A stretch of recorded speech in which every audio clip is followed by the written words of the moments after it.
First of all, how's the Clash of the Titans tour going so far? It's going really good. We're about 6 shows into the tour right now, and so far it's just been excellent. Yeah, is there heavy competition between the bands? How are the bands getting on? We're getting along pretty good, and I foresee some competition in the future. You know, everybody's still feeling out this bill a little bit, and I think the fans are the ones who win whatever the competition is, because it's a great metal bill. It's really good, and a lot of metal fans are getting to see Alice in Chains for the first time, and they're a really great new band, and where I don't think they'd be normally exposed to them, and I think they're getting along really good. Now, is it true you're mixing up the list of bands as they come up? Yeah, I'm really stoked about that, because what we do is, for 3 nights, Alice in Chains is supporting, so they play first every night, but for 3 nights in a row, each band plays either first or second or third, and then they switch to the next spot. So like tonight we're playing in the middle spot, and for the next 2 nights we'll play in the middle spot, and then after that we'll play the last spot for 3 nights, and then we'll be back to the first spot for 3 nights, and all 3 bands rotate on that system, and what's cool is the fans don't know who's playing next and who's in what order. So I think that kind of adds to the excitement of the whole thing. It's not like, yeah, they know when Megadeth's coming on, so they're going to go eat popcorn during Slayer or something. They just don't know who's playing, so it's kind of cool. So you've been with Megadeth since February of last year, is that right? That's right. Yeah, so what's your perspective on the band since you've been with them over a year now and been, well, traveling across the world? Yeah, I mean, I think we've really grown a lot, and we've really become a unit, and we've really gotten along really well with each other. And we've done everything. You know, we made an album, we made 2 videos, and we did an extensive world tour. And we're coming back for the States for, the 2nd or the 3rd time on this record.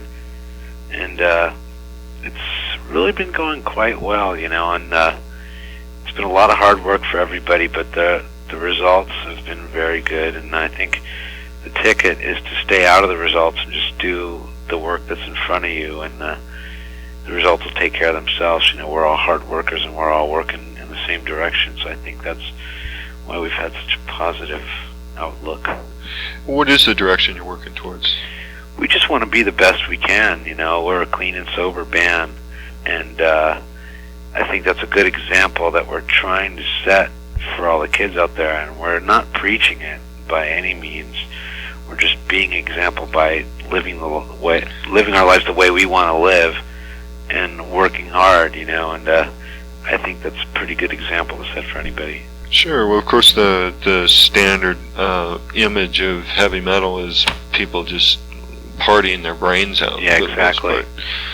Do you feel that the clean and sober part has helped the music as well as dealing with your audience? Yeah, it's helped everything. I mean, 'cause we're healthy every day, you know. We wake up and we're ready to do all the things that are in front of us, you know, and have a good show at night, and get a good rest after the show, and be fresh for the next day's work, you know, and the next show, and all the interviews and video stuff, and it takes a lot of work to get our show exactly right. I mean, we're not one of those bands that just kind of wings it, so to speak. We kind of work every single little thing out to make sure that we're doing the best we can. We're always striving to make it perfect, and that means we have to be pretty aware of what's going on every night. And I don't think we could do it if we were getting high. What I hear when I listen to Megadeth is a lot of speed and precision. Right. And that must take a tremendous amount of practice and concentration just to keep that going. Yeah, I think, you know, precision is a good word, because I think every note that we play and every little thing, every nuance that happens is pretty much planned, therefore keeping us in control of the music that we're playing. I mean, it's not like anything is happening by luck. It's pretty much thought out and planned, and we're kind of controlling what we put out there. And it's good to have a clear, open head when you're trying to represent yourself and your music in a certain way. You know, if you're clear-headed, you can do it. If you're in a daze, you know, you never know what's going to come out. Could you give me a perspective on what metal is all about? First of all, how big is it worldwide? And what does it do for the kids? I think, well, it's getting bigger all the time. I mean, I remember when I was a kid and I was into the Scorpions and Judas Priest and Kiss, and everybody knew about Kiss, but like Scorpions and Judas Priest, nobody knew about them. Maybe 3 guys in my whole school knew about them, and we thought, oh, they'll never ever be famous. And look what happened to them, and it's music has just taken a change towards the heavier metal as we've gone on through the years. And I think metal's purpose, I mean, what it was for me when I was a kid and what it probably is for all these other kids, it's a great thing to do when you like go into your bedroom after a hard, shitty day at school and just blasting your stereo with the most aggressive, powerful music that you can find, and just like pissing off your parents and just doing that whole kind of thing. I mean, you can't do that with disco, you know what I mean? You can't do that with funk or anything like that. You need the pure distortion. You need the energy. And those are the basic core of it. Then on top of that, you know, that's where you have your different styles of metal. You know, like our style is really, it's not always fast, but there's a lot of speed and a lot of precision involved. So it's kind of like the, I don't want to say technical, but it's leaning towards the technical side of things. So a lot of guys like our music for a different reason, because it's maybe a challenge for them to play, you know, because most kids play guitar. You know, so maybe it's a challenge for them to play, so they might like it for that reason. But I think the main thing is just the attitude, you know, it's just a lifestyle and an attitude. And what do you think that is? I think it's just like, it's so hard to explain. So you got to kind of just feel it, you know.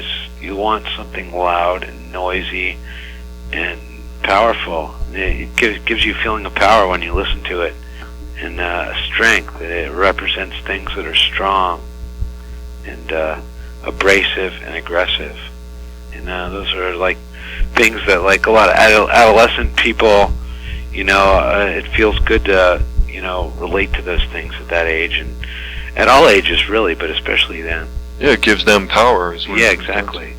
No, I understand this from like a 20-year ago perspective, you know, Grand Funk Railroad and right. Black Sabbath it's were the same thing. my things, yeah. Same thing. Yeah. So what kind of connection does your band have with its audience? Do you have a good rapport with... Yeah, it's really good, because I think we're what you might call a fans band. I mean, we don't pull a rock star routine and totally ignore our fans. I mean, we'll try to converse with them and sign autographs and just spend time meeting fans as much as we can, you know. And we're not the kind of band that distances ourselves from the fans, you know. We're very straight ahead. We don't wear funky costumes or anything. We don't wear makeup or jewelry or a bunch of crap like that. It's real down to earth, you know. And we just act really normal. We don't act like, you know, we're too terribly different from these people, you know, but we try to be good examples, saying, look, you all can be clean, and you know, we're a clean cut sort of band, and it's not really hard to do. That's really a hard connection there, a clean cut band with such wild music. Yeah, I know. I mean, it's like, it's kind of interesting that you bring it up like that, but it's just, just because something is heavy metal, you don't have to take the stereotype attitude like most people's parents think. It's a bunch of satanic, you know, freaks, you know. It's not like that. I mean, it can be like that, but most of that whole satanic thing is just contrived. It's a bunch of crap. It's just a joke. But our whole trip is it's a really honest attitude. We're just regular people doing the best we can, you know, achieving our goals. I mean, whether it be playing music or whatever, anybody can achieve their goals if they work hard enough, and I think that's what we're trying to show. Tell me about the difference between playing live and recording for you. For me, I like both for different reasons. I mean, after being on the road for a while, you look forward to going into the studio and vice versa. I mean, if you make a mistake in the studio, it's a lot more obvious to you because you can hear everything. You're under the microscope. If you make a mistake in front of 10,000 people, you might feel for a second, shit, I just fucked up in front of like the size of my whole hometown. But then they're cheering for your mistake, and then you just get this really mixed up vibe about that. And it's a lot more immediate gratification when you're playing live, because you do a solo and all of a sudden you hear the audience cheering right then and there, and that's really exciting. But the excitement about recording is you're doing something that's totally new and never been done before. And it's like you're hearing something that you're going to hear for a long time, and maybe a lot of other people are going to enjoy it. So just thinking about that is kind of exciting. And playing live, you're playing the same exact thing every night, so maybe on the musical level it's not quite as exciting as playing in the studio, but on the fun level it's definitely fun to play loud and sweaty and all that. Could you describe a typical Megadeth show? Well, a typical show would be like today.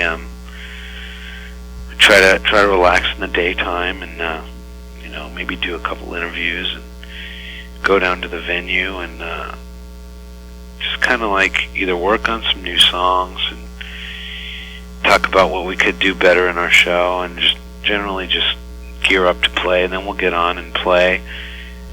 Basically we just start doing the gig, and we usually know like by the first couple of songs what the audience is going to be like. If like totally wild, crazy people pushing each other around, or if they're just kind of more attentive and just sitting there trying to figure out what we're doing.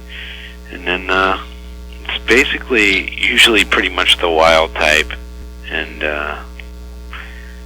and then we split. It's not a really big party experience. It's just kind of like trying to do something exactly right and work out every little thing so the kids get their money's worth, and we portray ourselves in a way that we are all proud of. Sounds like a real determined way of going about making music. Yeah. Deliberate, I guess, is more to the point. Yeah, it's pretty calculated. Everything we do is pretty much calculated, which I like that, because then there's no really uncertainties. You know what you're going to do, and you know what you have to do, and you know basically what you're going to do tomorrow. That's good. Tell me a couple of good road stories. Anything wild happened to you over in Japan, for instance? Oh, wow, Japan. Me personally, I love Japan. I speak a little Japanese, and I can read and write a little bit. And for me, that was my favorite place to play. I really loved the women over there. I was reading in a magazine, what's it called? Metal Maniacs, about a bunch of kids knocking down the door in Australia and coming in during your sound check. Yeah, that kind of stuff happens. Not all the time, but sometimes. That was a good story. We're just doing a sound check, and all of a sudden 1,000 kids come trampling into the venue. And this is obviously way before the gig started. This was in the afternoon. And all of a sudden, all these kids start running in. It was very disorienting at first, and as soon as they came in, we obviously had to abort the sound check until the security could get rid of all these people. But apparently they had broken down the front door of the venue and got in there, and I guess they thought we were going to keep playing. But what often happens is a lot of kids break down the barricades. There's usually barricades in front of the kids before we play, and sometimes they'll break it down, and the seats will just start flying, and the kids will all of a sudden come up really close to the stage, and that's really exciting. So what's the connection between, say, hardcore and metal? Is there any for you? Hardcore makes me think of something that's really more noise-related and attitude-related, and there is an element of that in our music, but I think there's a lot more musicality in what we're doing. I guess Megadeth, I'm not speaking for the other bands, but the hardcore element, it's an attitude that does show up in the music that we're playing. And what exactly is thrash? That's a good question. I don't really know. There's some kind of borderlines between thrash metal, heavy metal, speed metal. I hate to really categorize. Nobody likes to categorize their music. Thrash, I think of, is fast, distorted guitars playing metal really fast. And there, I don't really think what we do is very fast. We have some pretty hasty tempos sometimes, but you can't generalize our music and say it's fast. If you listen to a song like Hangar 18 or Tornado of Souls or the Punishment Due, this is slow, so I wouldn't call us thrash, although a lot of people do. So you think metal would work? just plain metal? Megadeth. Megadeth, okay. Who do you think Megadeth is in contemporary music? I think, like, we're kind of an innovative type of unit. I mean, first of all, we're like the only clean and sober band of this kind. I mean, there's a lot of bands that are straightening up, like Aerosmith and stuff like that. But I mean, we're really a really heavy, aggressive band, and we're kind of like breaking a lot of new ground with a lot of things we've done. I mean, we went on Arsenio Hall's program, and which is generally unheard of for a band that's like so guitar-oriented as us. And we did that, and we got nominated for a Grammy, and our videos are really quite different than your typical heavy metal videos. And I think we're just kind of innovative. You know, we have a lot musically and lyrically to say. I mean, Dave writes the majority of the lyrics in the band. He's a really clever lyricist. And I just think, you know, in contemporary music, we're like, I mean, I hate to say this about ourselves, but I definitely think we're the best heavy metal band that there is. Right. I mean, if you had to ask me, even if I wasn't in the band, I'd say that. And there's plenty of future left in Megadeth. Oh yeah, you know, hopefully, you know. I think sobriety is the fuel that we run on, and it's good.